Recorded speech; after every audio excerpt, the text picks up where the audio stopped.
trying to save the world, you gotta come help us save the world. That's right. This week saying that you convey an attitude of elitism, of knowing more, and telling, quote, ordinary people what's in their interest. My question is whether you think such criticism has sort of a sexist undertone and whether it's ironic coming from someone who's been part of the Washington establishment since the 1970s. You know, I'm not here today to criticize other Democrats. I'm here to talk about why I'm running for president, and that's what I'm going to keep on doing, is keep running my race. I'm deeply grateful to be here. My daddy ended up as a janitor. His baby daughter got opportunity to become a public school teacher, opportunity to become a college professor, opportunity to become a United States Senator. I'm in this fight because I want to see every kid in America, not just those born into privilege, but every kid in America have real opportunity. That's why I'm here. Senator, shortly after you laid out your Medicare for All health care plan, Michael Bloomberg showed interest in getting into the race. Now Deval Patrick is talking about getting into the race. I'm wondering if you think there's a connection here and what you make of these two getting into the race, potentially. You know, when I've been talking about how we can make this country work better, not just for those at the top, I've noticed that billionaires go on TV and cry. Other billionaires encourage their billionaire buddies to jump into the race. I believe that what our election should be about is grassroots, how you build something all across New Hampshire, all across the country, and that we really shouldn't have elections that are about billionaires calling all the shots, whether they're reaching in their pockets to fund their own elections or whether they're counting on getting other people to run. For me, that's what's fun about being here now, on the ground in New Hampshire.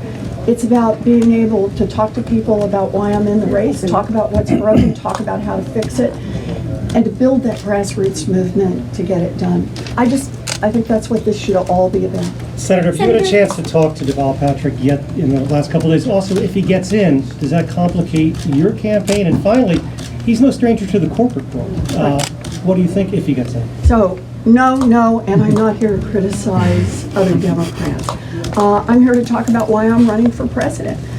This is a great day for me, the day when I am officially in the race for president of the United States, something that in a million years I wouldn't have ever dreamed I'd end up doing. But now I'm in this fight and I'm in it all the way. Senator, if the Senate trial is taking place in January, do you plan to take a pause from the campaign trail to fully participate in the trial? I have constitutional responsibilities. I took an oath of office, as did everyone in Congress. And part of that oath of office is the basic principle that no one is above the law. That includes the President of the United States. And if the House goes forward and sends an impeachment over to the Senate, then I will be there for the trial. Have you heard much of what was said today by Ambassador Taylor? I'm sorry, I haven't. I just haven't been able to catch up with it. Fortunately, I will catch up tonight. Yeah. But can you summarize how you feel about the process going forward in the House? Look, when I got into the race for president, I never in a million years thought it would be about impeachment. When the Mueller report came out, I sat down that very afternoon and started reading it. I read the entire report, all 448 pages. When we got to the end, it had established, chapter and verse with all the footnotes and documentation, three things. And that is that a hostile foreign government attacked our 2016 election for the purpose of helping Donald Trump. Second, that as a candidate, Donald Trump welcomed that help. And third, that as president, when the federal government tried to investigate number one and number two, he did everything he could to obstruct justice. Obstruction of justice is an impeachable offense. When I finished the report, I knew what I needed to do. That was last April, and I called for impeachment. I knew at that time that if we did not go forward with an impeachment inquiry then, that this is a man who would break the law repeatedly. And now it appears that is exactly what he has done. He doesn't feel himself bound. He feels that he can use the tools of government to enrich himself personally and for his own political gain. And that is exactly what happened in the Ukraine inquiry. It evidently is what has happened with China when he has tried to block Congress's access to documents and to witnesses that we have a right to see as part of our oversight responsibilities. He continues to operate outside the law. It is critical that everyone in this country be held to the same standard, and that is no one is above the law, not even the President of the United States. So I believe it is appropriate for this impeachment inquiry to go forward. I think it should have happened earlier, but we're here now, let's do it. Senator, what's been made of the strength of the candidates on the Democratic side? What do you make of this criticism and feel? Does that fail? Look, I'm out there talking to people every single day about an America that works great for those at the top and just isn't working for much of anyone else. And I got to tell you, whenever I do that, there are lots of folks who start to nod. And it's not just Democrats. It's Democrats, it's independents, it's Republicans who get it. Government is working great for giant drug companies, but not for people who are trying to get a prescription filled. It's working great for big oil companies that want to drill everywhere, just not for people who see climate change bearing down upon us. But what we all know is 2020 is our chance to turn that around. It is our chance to make this government work, not just for a thinner and thinner slice at the top, but make it work for all of us. Most Any questions on filing day? Most Americans do not trust government. How can they trust your Medicare plan when they just have a general mistrust of government?